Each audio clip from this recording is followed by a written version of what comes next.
Hello, everybody. Welcome to another Comic Source Comic Boom collaboration. It's your indie spotlight for the week of October 9th, 2024. Jace, joined by Rocky, Comic Boom. Hope you all had a chance to check out our DC Spotlight over on Rocky's channel on YouTube, Comic Space Boom, exclamation point. Fantastic week of DC books. Every book was fantastic. First time in recent memory I can remember I enjoyed every book. The ceiling was very high and the floor was very high as well.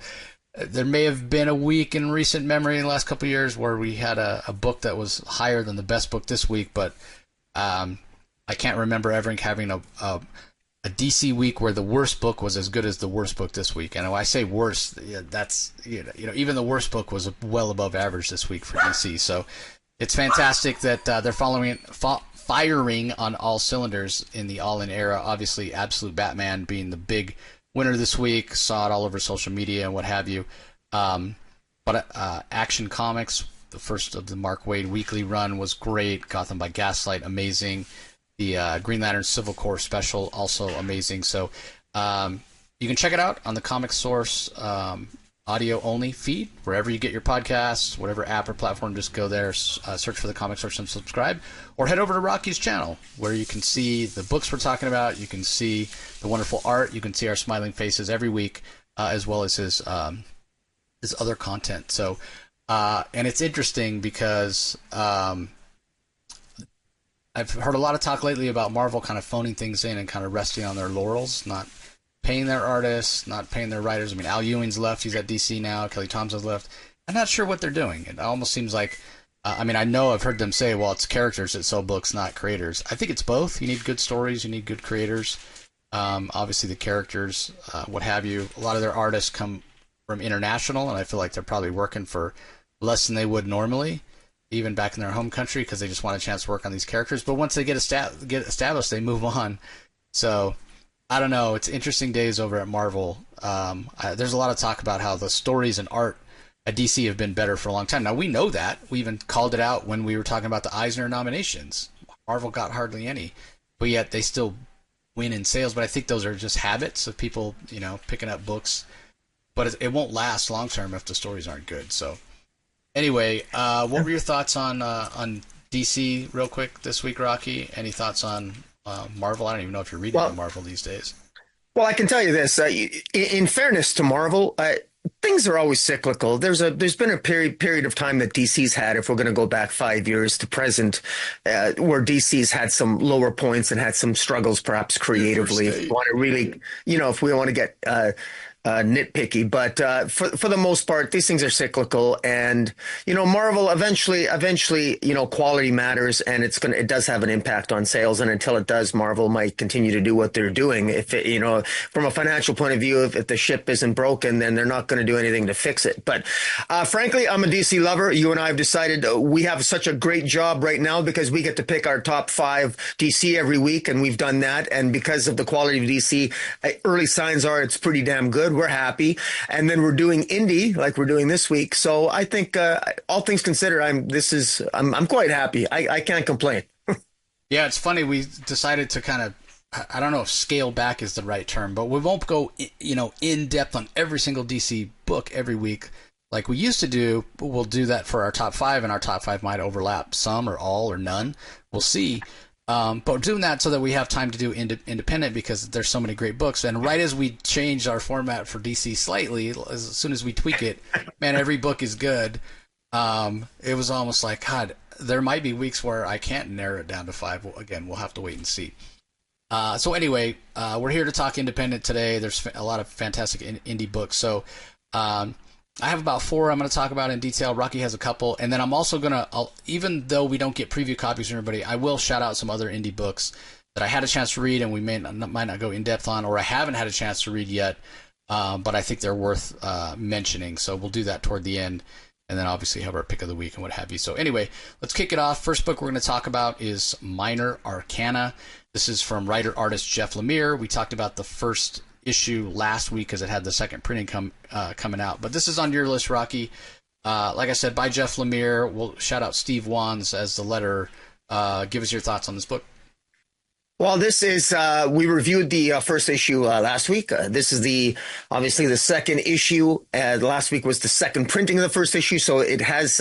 It is a Jeff Lemire comic book, so it shouldn't surprise anyone that it sells well, and it shouldn't surprise anyone second that it is very much a character-based story. In this case, the lead character is a woman by the name of Teresa St. Pierre. She's returning to her small town of Limberlost that she grew up in. She's an LGBTQ character. She's come off a bad relationship. She's kind of at a low point in her life, and her mother's really sick back in her hometown. She's got nothing, frankly, to do at the moment. She's sort of like wondering, still wondering, finding a life path for herself. She goes back to Limberlost, her hometown, to take care of her mother. And her mother, interestingly enough, is a psychic, or purports to be a psychic and has a psychic store.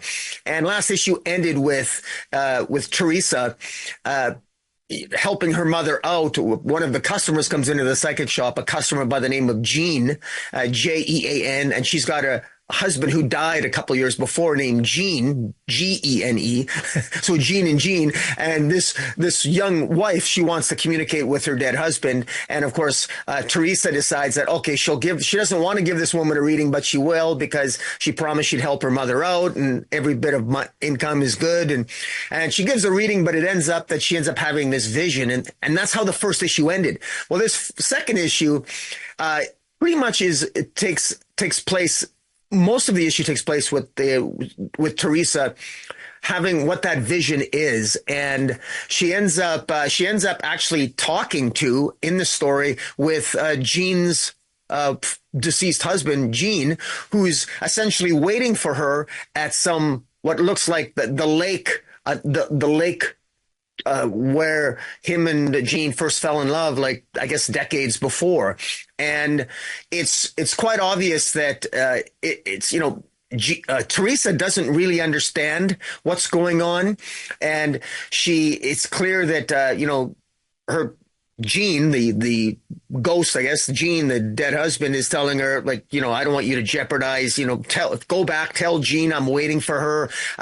He was electrocuted decades before, and he regrets dying. He misses her. He loves her. And so Teresa goes back, but she's upset. Teresa's kind of a miserable character at this point. She's ornery. It's almost like she doesn't believe what's happened to her. She goes back, and then the wife's there asking, did you talk to my husband? What did he say? And she kind of is a real jerk to the customer and basically says, I can't help you, and says, no, I didn't. He has got nothing to say. And it sort of ended very abruptly. And then she's rude to her mother. Her mother asks, who was that? And it's clear that Teresa is maybe a little off-put by what's happened. And she clearly doesn't appreciate that she has some ability. We readers know she has an ability here that it will likely grow to appreciate or come into terms with in subsequent issues. But again, a really good character-based issue. We learned something about Teresa's budding ability to communicate with the dead, and of course, the tarot cards, which Minor Arcana, the name of the title, it refers to tarot cards themselves, refers to significant or mundane events that can occur in one's life, and I thought it was very well done. I particularly love the variant cover where Teresa is holding what looks to be almost like a crystal ball floating above her hand. I think it's absolutely gorgeous. And that's in addition to the standard cover A by Jeff Lemire. I really think that this is a really good series, and I wish it was coming out more than monthly, but I was quite impressed. Jeff Lemire's art's always great. He does a great job rendering the mundane aspects of the town while also exemplifying the emotions in the afterlife that involved Teresa and the dead husband Gene. So I thought it was really good, and I continue to recommend it.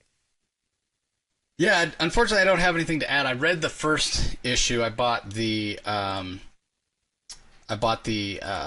exclusive from San Diego Comic-Con. Read it, loved it, and I even reread it in anticipation of last week of us checking it out. But I just didn't get time to read this before we were going to talk about it, even though I wanted to. So probably be one of those things late tonight when I'm getting ready for bed. I'll probably, you know, put it on my iPad and check it out, because I do want to read it, because you're right, Jeff Lemire, he's known for his character work, and you know, I think he does a really good job when it comes to these type of complicated characters, right? Like you said, Teresa, she has her issues, and you, in a way, you can sort of understand why she has them with everything that's going on, but there's also things about her past and trauma that we don't know yet, and that's what I look forward to discovering. So, all right, next up we have Public Domain. This is issue number 9. It's from writer-artist Chip Zdarsky. So kind of interesting that we're starting it off with a couple of books that are by writers and artists. Now, that being said, Rachel Stott also handles some of the art in this particular book. And basically, I'll give everybody, since it's the first time we're covering this, I'll kind of give everybody the premise here. It's just fantastic. So this Public Domain series originally started on Chip Zdarsky's Substack. And then after maybe the equivalent of like 3 or 4 issues had come out on there, then they started publishing through Image. And then it went on hiatus for a little bit, and now it's come back with another 3 issues. So the whole idea of Public Domain. So there's Domain, which is by Zdarsky with art by Rachel Stott, and there's Public Domain, which is just Zdarsky. So the whole premise of Public Domain is there's this comic book artist, probably in his 60s, let's say, early 60s, mid 60s, who created this character named the Domain, and worked for a comic book publisher called Singular Publishing. And he was the artist and did most of the heavy lifting, created him, but had this sort of really egocentric writer who was kind of credited as he sort of stole the idea from the artist, but they worked on it together. Again, leaning into a lot of real life situations. You know, you can look back and think some similarities between Stan Lee, Jack Kirby, what have you. Except the guy, the writer, didn't have the kind of friendly demeanor that Stan Lee has. He's just much more like almost like a Bob Kane type figure, you know, creator of Batman, who was famously egocentric. So anyway, the Domain goes on to become like this hugely famous character, you know, like Superman-like character, where he's got movies and merchandise, whatever. And the writer gets to go to all these red carpet premieres and lives in a mansion and whatever. And the artist is just still lives in a, you know, just a regular old house. His son, one son is wants to be a reporter. He's like an arts and entertainment reporter, but he struggles with a gambling addiction. The other son is very much a free spirit, tattoo artist, jumps from job to job, whatever. But I mean, they have I wouldn't say a comfortable life, but they're getting by, this family. And through various machinations, it comes to light that the artist was actually the one that owned and created and should have been getting credit for this. But if he tries to sue the comic book company, because they're now this big giant company that, you know, drag it out in court for years, and so eventually he gets them to settle, and he gets a very modest payment, like $60,000 or something like that, just enough to pay off one son's gambling debt. But the thing that he gets that he wants the most, that his family's kind of like, we can't believe you want this, but hey, great that you know, you're living your dream, whatever. He wants the rights to be able to create new Domain stories. That's what he wants. He doesn't care about a big $1 million payout or what have you. So that's sort of where the first arc ends, and the second arc, which we're halfway through here with issue 9, is him basically putting together a team, old and young. He brings in his old editor, but he's got some young blood to handle some of the artwork and, you know, coloring and writing and what have you. And in this particular issue, they go to San Diego Comic Expo, which is clearly you know, a stand-in for San Diego Comic-Con. So it's very meta, and it's very fun, and it's a commentary on creator rights, which we know, you know, is something that Zdarsky not only has a vested interest in, but is just interested in general. But it's really awesome, and so they've come up with a different idea, because obviously they don't want to, because Singular Comics publishes Domain as well, so they want theirs to be a little different. And when the egocentric writer found out that the artist Sid was going to get to create, now he wants to be back on the book, even though the guy couldn't write his way out of a paper bag. the books weren't even that good back then. But now there's going to be this competition, see who sells the most and what have you. So there's really cool ideas, and the idea for the domain story that Sid and his collaborators are going to tell is the power of domain shared between three people. And that book, that domain, not public domain, but that book, that domain book, which is basically the in-story comic book that Sid and his sons and some other people are publishing, is the domain book that Image is also putting out. So you read public domain and you get, quote unquote, the real world story, and then domain is like a story within a story that you can also read as a comic as well. So that's really fun. So that's sort of the big high level, hey, I want to just read this to be entertained kind of thing. The other part of why I love this series so much, and there's like a little bit of a cliffhanger ending on this one where I was like, holy shit, what a twist, is the character drama.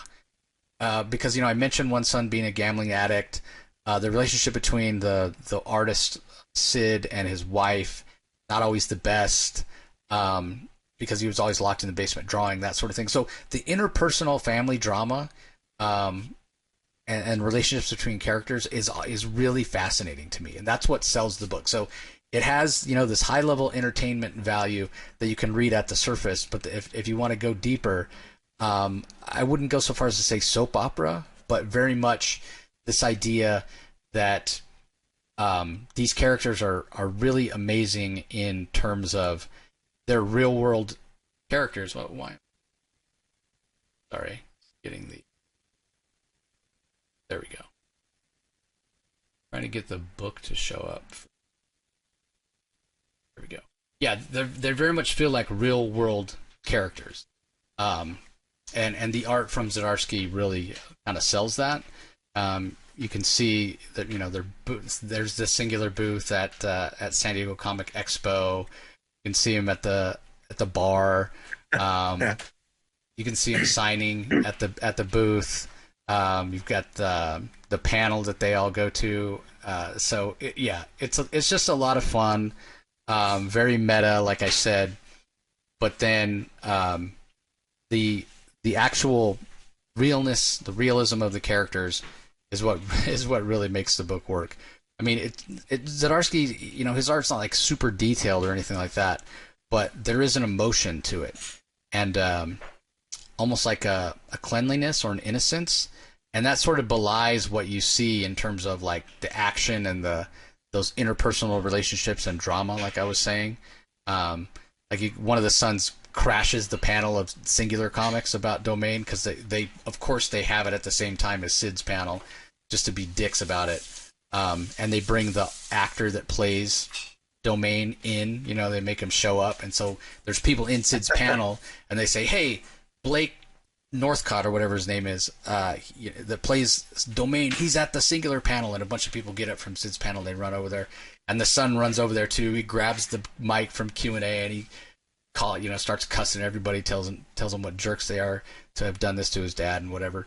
Yeah, so again, there's the initial layer of entertainment, and then there's this other layer of drama, personal drama, what have you, beneath that really makes it just a fantastic read. So I'm a big fan of it, and from my understanding, the sales on it are pretty good, and certainly within Chip's Substack community, there's a lot of talk about how good it is and what have you. So definitely recommend everybody checking it out. Okay, up next we have the final issue of Scarlett from the Energon universe, Skybound. Kelly Thompson is the writer, Marco Ferreira on art, Lee Luffridge on colors, Russ Wooten handles the letters. This is in preparation for, I guess we'll say, the full launch of the G.I. Joe book, which is coming up pretty soon from Energon. And, you know, Scarlett being a fan favorite character, not a surprise that she got her own series. I don't really have a ton to say other than this definitely shows Scarlett as maybe more formidable than I've ever seen her as a character, in terms of her martial arts skills, her fighting skills with a sword, her ability to go undercover and pull off covert missions and what have you. Kelly Thompson is certainly has made a name for herself writing characters like Black Widow and Captain Marvel, the Carol Danvers version. So I say that to say it feels like Scarlett's in very good hands when you give her to Kelly Thompson. So I really enjoyed this series. I thought it was fantastic. I'm very much looking forward to the G.I. Joe regular series. So, yeah, and it does feel like the the Ninja Clan that Storm Shadow is a part of, and that helped train Snake Eyes and what have you.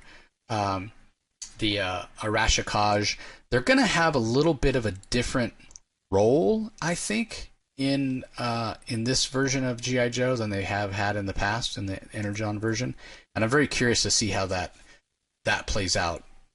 Originally they were sort of seen as, I don't want to say adjacent to Cobra, but they definitely were bad guys, if you will.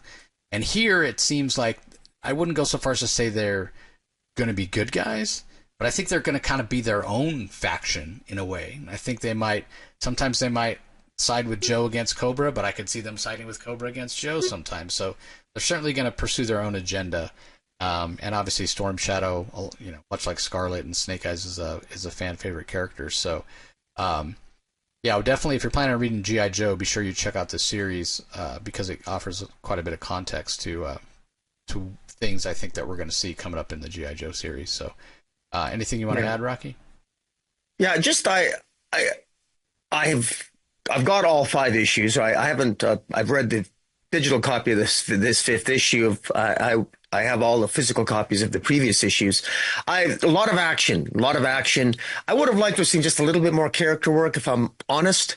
The art is not quite up to snuff for me either, but it's okay. The art does manage to convey a lot of interesting choreographed fight scenes. A lot of action. Kelly Thompson definitely knows how to script script a good choreographed a fight scene.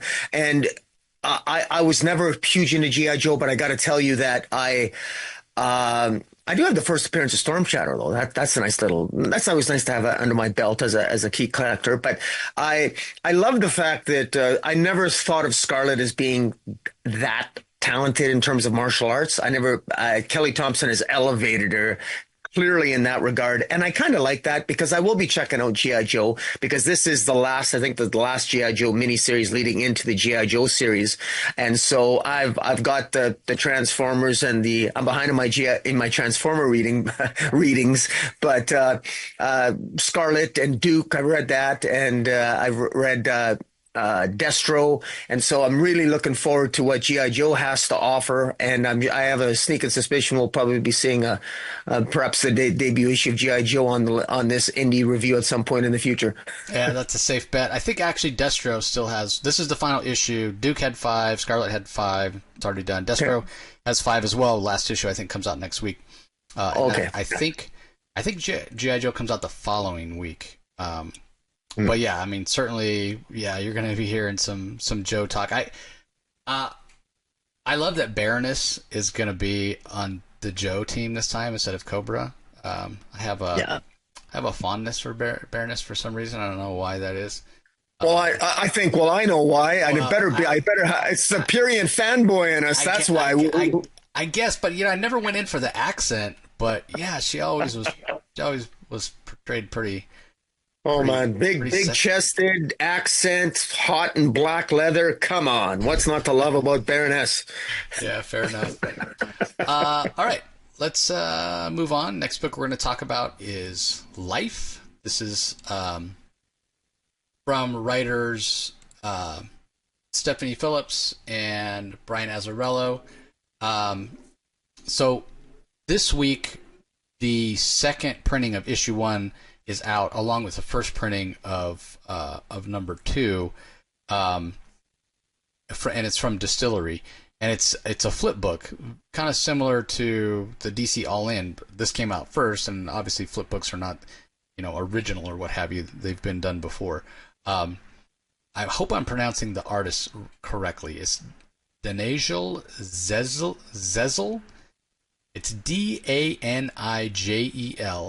Zezelj. So I think that's Polish. Not 100% sure. The colors are by Lee Luffridge. At least I know I'm pronouncing that right. I know I'm saying Brian Azzarello and Stephanie Phillips right. Um, but this is a really interesting book. And basically the premise is, on one half you have the pros, and on the other half you have the cons. Now the pros, they're like professional thieves. The cons, that's convicts. Convicts that were sent to a prison planet. The pros want to go and rob that planet of some diamonds and other treasure that supposedly the warden hid there a long time ago. Because the planet has technically been abandoned for hundreds of years. And I'm going to leave it right there, and I'm going to let Rocky talk more about the premise of issue 1, and then I'll get into some specifics on issue 2. Yeah, the setup for issue 1 really captivated me. I thought, first of all, it's worth mentioning, or rather repeating, Brian Azzarello and Stephanie Phillips co-wrote this, and I couldn't help but notice a little bit of a similarity between the character of Bobby, who is one of the characters one of the pros who goes on this ship to this other planet to essentially rob it. He reminds me of what Brian Azzarello looks like in real life, and I think the character of Jax, who Bobby is in love with, could almost be Stephanie Phillips with long hair if I didn't know better. But maybe that's just me reading too much into it. But I like the fact that it's interesting that Bobby visually looks like Brian Azzarello, a younger Brian Azzarello, and Jax has a background in fighting, and of course Stephanie Phillips has a background in fighting and combat herself. So I thought that was interesting, and it's I love the premise and the idea of this crew going to this other planet to essentially rob it. That's in a dark sector of space that people have basically forgotten about.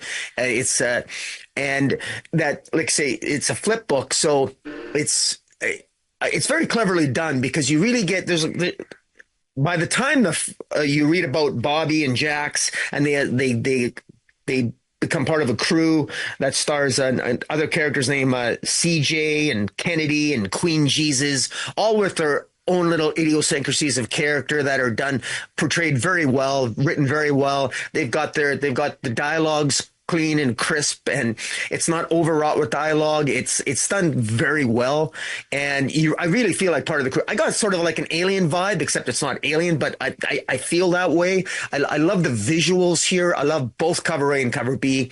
Very well done.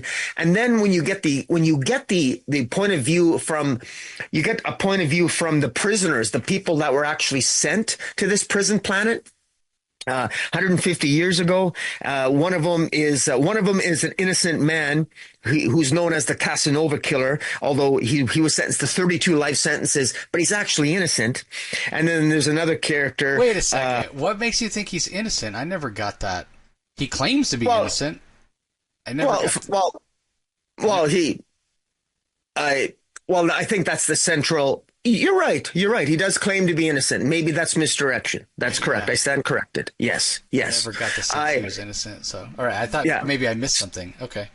No, and Forrest and the other character, Forrest Snow, got 151 life sentences, and he participated allegedly in a terrorist bombing. And so you've got those two characters meeting each other before they get to this planet, and then all of a sudden, all we know is the present day, that when the pros make it to the planet, life issue number 1 ends where, they open the doors to check out the planet to rob it, and there's an axe that flies through and injures one of the crew members. And anyways, it's a great way to end the first issue because it establishes the stakes for both the pros and the cons, and you have some sympathy for both the pros and even the cons who are despicable people. One might be innocent, but still, you manage to still garner some sympathy for even the convicts because they've been essentially forgotten about, and apparently they think they're dead, but they're still alive. And that's how life number 1 ends, and life number 2 sort of picks up right after that, and the tension just continues to rise. But very again, very impressive. I definitely want to get a hold of the physical copies. And this is one where with Distillery, I'm picking and choosing. It's on my hardcover list. I have a sneaking suspicion I'll want to get the hardcover of this. I'm not getting the hardcover of all the Distillery stories. I'm very picky with my hardcovers, but I have a feeling this one, I'm very captivated by it. I'll end up probably getting the hardcover because the first two issues I was impressed with. But what are your thoughts? Yeah, I thought it was fantastic, but at no point did I think the Casanova killer was anything but very, very guilty. You know, he gets whatever 56 life sentences or whatever, and then certainly when you see him in issue 2, he's killing people there. So if he was innocent, he's not innocent anymore. In fact, he's one of the more despicable convicts, I guess you'd say. I mean, none of them are particularly, but for that matter, the pros are, you know, they have their own foibles as well. There's no heroes in this story. There may be people you root for various reasons, but yeah, it's hard to find redeeming qualities in anybody, which is interesting.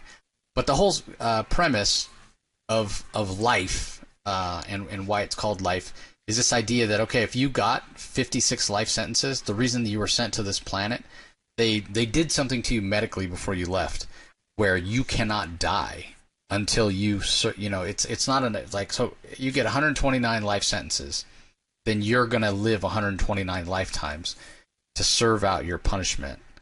And so this this planet has been abandoned. There's 2 suns, so a lot of the prisoners have cancer, they've mutated, they live in pain or what have you, but they can't die because of they're not allowed to die until they've served out their life sentences.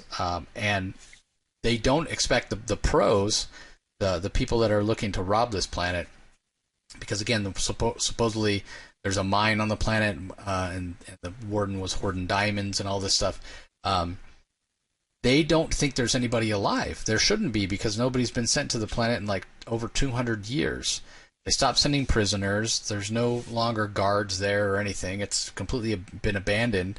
And so why would you expect there to be anybody alive 250 years later? Because they're not aware that these prisoners were modified in some way, so that they would have to stay alive until their prison sentences were fully served. So yeah, you've got people with bad intentions that arrive on this planet filled with people who are desperate to find a way off the planet.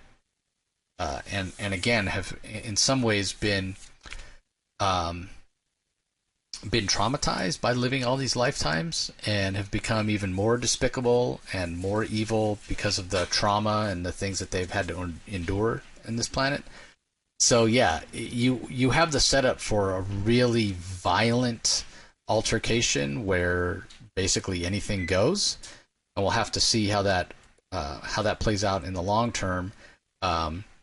Because yeah, when you talk about prisoners who have nothing to lose and have been stuck on this planet forever, like, just put yourself in their shoes. What would you be willing to do to get off this planet that you've been, stuck on forever? And you haven't had real food, you haven't had real contact. Probably everybody you love at this point is probably dead. Like, what wouldn't you do to get off that planet? What line wouldn't you cross? You'd do anything. So again, it's a real sort of powder keg type situation. We'll see how it plays out. Okay, up next from Ghost Machine, we have Geiger issue number 7. The story written by Jeff Johns. You've got Paul Pelletier filling in on pencils for this particular issue. Typically, Gary Frank is the artist. Andrew Hennessy handles the inks. Brad Anderson on colors. Rob Lee on letters. We saw last issue, which took place in a zoo, that the sidekick, I guess you'd say, of Geiger saved this little zebra and has him now as his pet, along with the 2-headed wolf that Geiger has as a pet, Barney. And so it starts off, and Geiger and this knight are fighting against other knights who've been sent out from Vegas to stop Geiger, and um, they try to reason with him, saying, "Hey, um, you you know the knight that's the sidekick Nathan is telling the other knights, you guys need to leave us alone. Leave Geiger alone. He's out here trying to help people." In the meantime, Geiger's like, "Why are you trying to reason with them? They have, don't have good intentions. There's no reason to believe anything that they say." So they leave after defeating those knights, and they end up running into some kids that are being attacked by these what they call night crawlers, like these mutated insects that basically, because of all the nuclear fallout from the war, the unnamed war, have mutated to this. I don't have the. Sorry about that, everybody. I just realized I don't have the book up. I'm blathering on and on about it. There we go. So they have these night crawlers, which basically the nuclear fallout. So they rescue these kids, and you can see that the knight Nathan, all these kids, they're all wearing radioactive suits or what have you. Geiger's the only one that doesn't need to have them. And they say, well, why doesn't he wear one? He says, oh, because he's special or what have you. But supposedly they're going to take Nathan and Geiger to their shelter where they have their adults and what have you. Meanwhile, there's a new king that's apparently telling the queen of Vegas that they have picked up the trail of Geiger and they're going to continue to hunt him. So a little bit of a setup issue for what's to come. The first arc in this series dealt a lot with a character called the Electrician and what Geiger was going to do, because at the end of the first arc, the first volume, he finds out that his family had been killed. His whole reason for existing and staying alive was because he wanted to wait till the nuclear fallout reduced down to the point where his family, who was in a fallout shelter, could merge and he could be reunited with them. Then he finds out that they're all killed, and he wonders, what's the purpose? Well, what was it all for? But he does seem to want to help people, and even though he's very violent and he is prone to having a explosive temper, no pun intended. He does seem to want to help people, but he also wants a cure. He also would like to not basically be a radioactive pile of explosive fissionable material when he removes the boron rods from his back, which is basically what happens. Yeah. The last issue with the zebra showing up felt a little bit like an interlude issue, and now this feels like a setup issue. Obviously, Geiger's still being pursued. He has a lot of enemies. He's earned those enemies because of the things that he's done, but I wouldn't say that the things he's done he hasn't been on the side of the angels. He has. But there's just a lot of people in this new reality that is, America after this nuclear war. There's a lot of bad people. There's a lot of bad people out there with bad intentions. And Geiger is one of the few that has the ability to stand up to them. So I expect he'll continue to do that. But this is just a fantastic series. I thought the Paul Pelletier art was okay. It's not as detailed as the Gary Frank art. And it's not even as detailed as I've seen Pelletier be before. But it's his first time, venturing into this world. So I was fine with it. But I'm enjoying this series a lot. It's just a lot of fun because it's so surprising just because of the setting. It's a post-apocalyptic world. And that sort of setting sort of lends itself to Jeff Johns having no limitations on what type of stories and what kind of characters he can create. So, any thoughts on it? I love this series. It's again, Jeff Johns is doing an amazing job on this. I particularly love the cover B with the zebra. I think that's just a great cover. That's the cover I'll be receiving from my comic shop.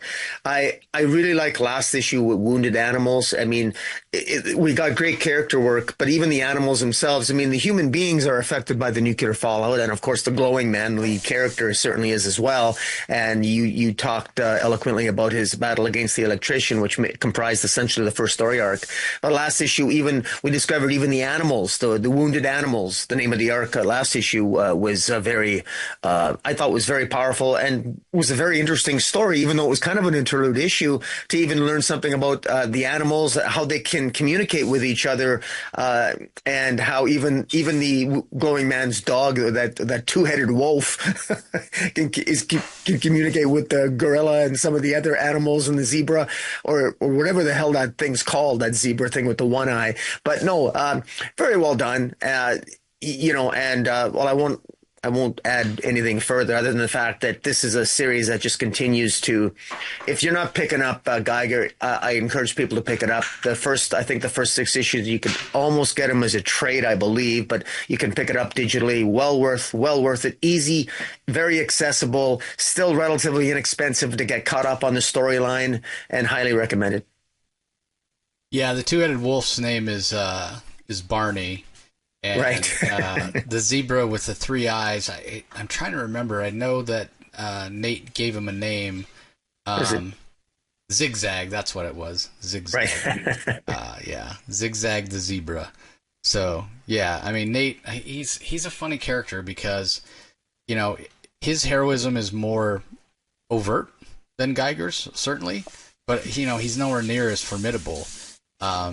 He's almost like if Geiger's Pinocchio, then the Nate the Knight is like Jiminy Cricket, right? He's his conscience. Yeah. He's constant because Geiger, again, he's got that anger. He's got that the anger at the whole situation, the anger of what's happened to him, of losing his family or what have you. And so even though he does want to help people, it's not always his first instinct, and that's where Nate sort of fills in that Jiminy Cricket role, if you will. So, all right. Last book that we're going to talk about in detail is Transformers, number 13. This is from Skybound, written by Daniel Warren Johnson. Now, when this series originally started, Daniel Warren Johnson was doing writing and handling the artwork. But it's a situation now where I think that became a little too much for him. So Jorge Corona has been doing the art for most of the most recent issues. But this one actually has Jason Howard as the artist, with Mike Spicer on colors and Russ Wooten on letters. And I really liked Jason Howard's art. I thought he did a really fantastic job. Now, this particular issue is a bit of an interlude issue, a bit of a flashback issue. It starts off and we see Starscream, and he's been wounded. He was wounded early on in the series in the battle between the Autobots and the Decepticons.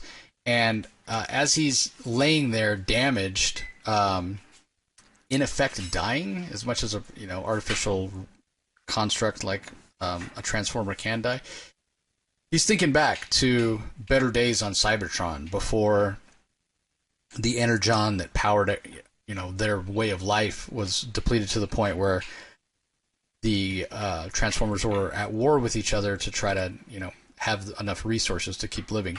So we see Starscream there. He doesn't even go by Starscream at that point. He's what's his name? Olktari is his name. Anyway, we get a chance to see him and his friends, and you get the sense that they're like teenagers, adolescents, and they're just doing things that normal teenagers would do. They're hanging out. They're up to some mischief. They're pulling pranks on each other or what have you. And it's at that moment where one of his friends is injured in a fight between Autobots and Decepticons as the war is just getting started. And his friend is damaged actually by a stray shot from Optimus Prime, which again, sort of an origin story for Starscream of why he is on the side of the Decepticons and what have you. And as he's laying there injured, who shows up but what looks to be some Cobra mercenaries in a hiss tank, and they try to take him for parts, but he's too heavy, and they end up dropping him. And all this time, Starscream again is sort of unconscious, and he's thinking about being, remembering back to being recruited by Megatron and what have you, and changing his name from Ulktari to Starscream, and yeah, that's basically the issue. So really interesting. I'm not the biggest Transformers fan in the world. I mean, I do have all the original issues of the Transformer comic when it came out from Marvel. It was supposed to be a 4-issue limited. And then, obviously that was right in my wheelhouse. Transformers blew up. The cartoon, the toys, they were everywhere. And right away that comic got promoted from a 4-issue to an ongoing. So, I am very much of that generation, but I fell in love with it, but went away from it very quickly as well. In terms, I collected the toys a lot longer than I stayed reading the comic, watching the cartoon, or following them later on with the IDW series. So I don't know if Starscream's origin has ever been told before, but I found this to be really interesting. I find that Daniel Warren Johnson's take on the Transformers is very humanizing in a way, and I like that. So he has another year, technically, worth of issues, because he says he's leaving after issue 25. So I'm going to be curious to see what that looks like, because it's been a back and forth battle for these first 13 issues between the Autobots and the Decepticons. Nothing is even close to being decided. In a way, the battle lines on Earth between these two factions are still being drawn. And we know it's interconnected with Void Rivals and G.I. Joe, but what that's going to look like after the next 12 issues is going to be curious to see as well, because as we know, G.I. Joe, the team that is G.I. Joe is just now forming. So we'll have to see how that plays out. And I do have to say, as much as I enjoy the G.I. Joe books, and as much as these Transformer books have been refreshing, because again, I haven't read Transformers comics in 40 years. The Energon series that I like the most is actually Void Rivals, the one that's written by Kirkman himself. That's the one, and maybe it's because I don't have any idea what to expect, because with Transformers, they're kind of a known entity. With G.I. Joe, it's a known entity, and I get that they're telling new stories and these are new versions of these properties, but you still have some sort of idea. Man, with Void Rivals, I have no idea what's going to happen next. The two worlds on the ring and what have you, the two species that think that they're so different, and turns out they're the same. That's the series I'm actually enjoying the most. But anyway, this was a good issue of Transformers, and I have been enjoying the series overall. What are your thoughts on it? Yeah, I have to say, I've never enjoyed Jose Corona's art more than on this series. It's funny, when he was over at DC, I wasn't a big fan of his particular style for Batgirls, for example. But I think it's perfectly suited for Transformers. As a matter of fact, yeah. Now, he didn't draw this issue though. He didn't. No, he didn't draw this issue. Yeah, Jason Howard did this issue. You're right. You're right that Jorge Corona has been working on this title, but for this particular issue, it's Jason Howard. It's interesting because Jason Howard, it reminds me so much, because he's got that splatter effect that Corona has that you've mentioned so much, this similar splatter effect. But kudos. I mean, the bottom line is Daniel Warren, whether it's Daniel Warren Johnson, Corona, or this Jason. I mean, I'm loving the art. It's actually, I like it much better than, because I remember reading Transformers way back in the day before I read this revitalized series, that in the 80s, I wasn't a fan of the art. It was a little bit too crisp and clean. I like this. I like this sort of like a little bit of a sloppier sort of. It feels more. It feels more kinetic. It feels more visceral. It feels more organic, and it feels more action packed. And it has a better feel to it, straight up. And it doesn't feel like how I visualized Transformers back in the day. It's so easy to understand why this has resonated with fans, because really. It's shocking in my mind how I don't know why suddenly why are Transformers popular again? Why is G.I. Joe popular again? I would never have guessed that. Well, it's because Image did it right, and it's because they got the right creative team at the right time with the right artists, and it shows. Very well done. Yeah, I'll go so far as to say Skybound, not necessarily Image. And you're right. I mean, not to say that these books didn't have their following. They did when they were still over at IDW, being licensed by IDW. They had a loyal following, but yeah, they weren't as big as they are now, and that's been proven time and time again. When I talked to the people over at Skybound, when I did their press room this year at San Diego Comic-Con, multiple artists talked about and creators, writers talked about the fact that they have a lot of longtime fans that are coming up, asking to have the book signed, saying how much they love it. But there are so many new fans that have just discovered Transformers and G.I. Joe as comic book properties with these new series. They're just now getting into it for the first time. These properties are 40 years old, and people are I was just going to say the credits page says it's Jose Corona as the artist. No, right here. Right. Jason Howard, right here, artist. Oh, what's so funny is that the one I have, it's identical to yours, except it says Jose Corona. It really does. It says Mike Spicer. It's weird. I'll send you the preview I have. Yeah, that is so ridiculous. That's so odd. Yeah, it must have changed it at the last minute. Yeah, this is definitely Jason Howard art and not Jorge Corona art. Yeah. Okay. Yeah. Yeah, I mean Jorge Corona does one of the covers. Now, I'm more curious than ever. Now, all right, I'm gonna close this. Yeah, Jose Corona and Mike Spicer do one of the covers, yeah, and then Daniel Warren Johnson and Mike Spicer do another cover. Yeah, so if I go, there's lots of covers, yeah. Yeah, there's a ton. A ton of them. Yeah, there's a ton of covers. So yeah, if you go look at so League of Comic Geeks, where it has all the credits, yeah, it's Daniel Warren Johnson, Jason Howard, Mike Spicer. So yeah, it's definitely Jason Howard art. But the Jorge Corona does do a variant cover, variant B, and you can tell it's very. I mean, there's ink splatter, and then there's ink splatter. And there's ink splatter. Like when you look at the second cover, you'll see that very much has. Well, I probably can show everybody. If I do this, let's see. Yeah, we can show you guys what it looks like here.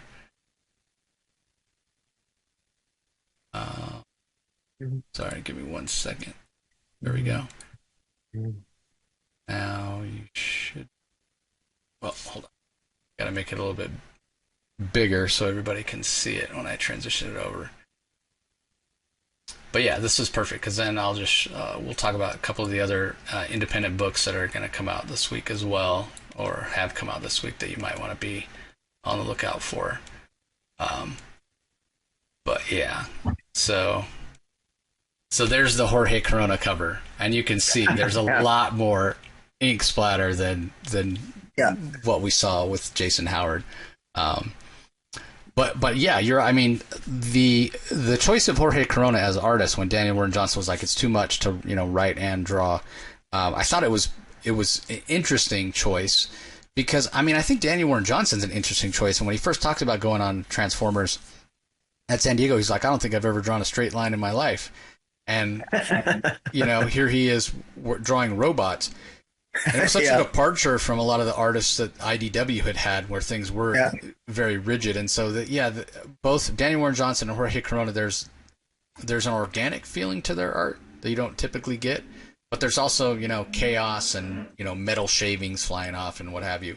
So it definitely works from that perspective. But, all right, let me go back here and we'll talk about a few other books, as I said, that you might want to be on the lookout for today at your local comic shop. Not sure what you guys are seeing on your screen there, but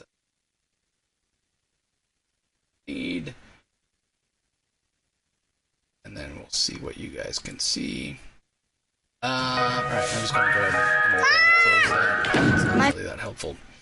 All right, so in addition to the books that we already talked about, Spawn, Gunslinger Spawn issue 36 is out this week. Scorch 34 is out this week, so you might want to be on the lookout for those. Also, Space Ghost, written by David Pepose from Dynamite, has its 6th issue. That seems to be a very popular book. Also at Dynamite, The Terminator, #1 from Declan Shelby has its 1st issue. I've heard some really good things about that. Over at Dynamite. I'm getting pop-ups here. Is that? Over at Dark Horse, Duck and Cover #2, which is from Scott Snyder's Best Jacket. That was a Comixology original.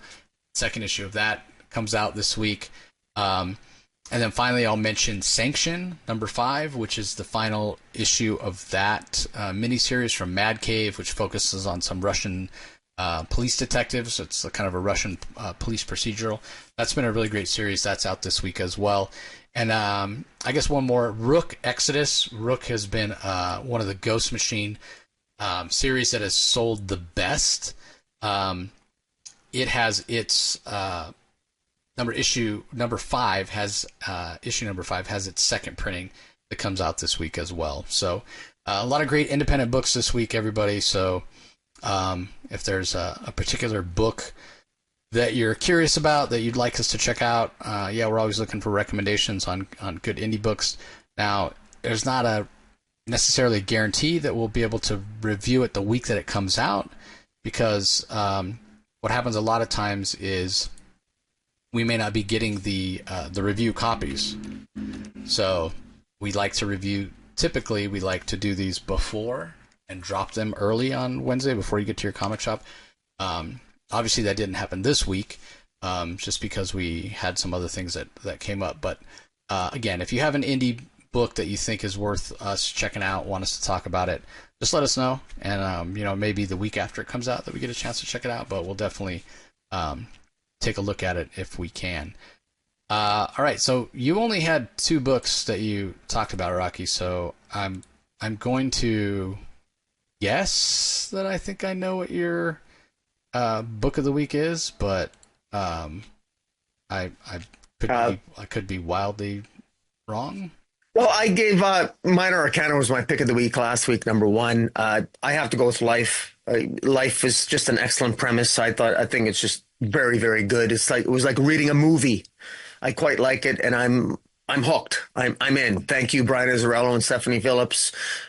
Fantastic. I loved it. It was really good. High recommendation from me. Huh. So you did throw me off. So I thought you were going to go with Minor Arcana, despite the fact that you picked it last week. And I was going to go with Life as my pick, but that's fine. It's great that you that you picked it. Sorry, there it is. I have to make it again. These distillery books are larger than the regular books, so I have to make it gigantic there. Yeah, I mean, it's definitely not a bad pick. Certainly worth your time. So being that you picked that, I guess I have to go with this as my pick. I'm going with Public Domain from Chip Zdarsky. For all the reasons I said when I reviewed it, the character drama, the humor, just the fun of the title, and the fact that it is a little bit meta as well. It's just a lot of fun, and the twists and turns that show up in the issue as well are really fantastic. So I'm going with Public Domain as my favorite independent book this week, which I'm kind of surprised. Like typically Geiger is up there for me, but yeah, this was a bit of I don't want to say a down issue, but as we said, a bit of a setup issue. So yeah, Public Domain definitely, especially with the twist at the end of this particular issue, definitely has to get my nod.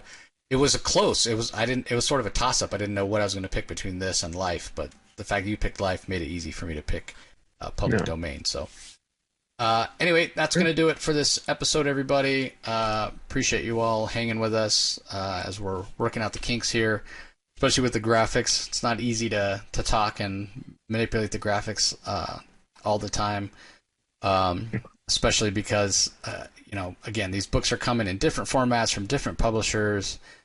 They're not all in one central location.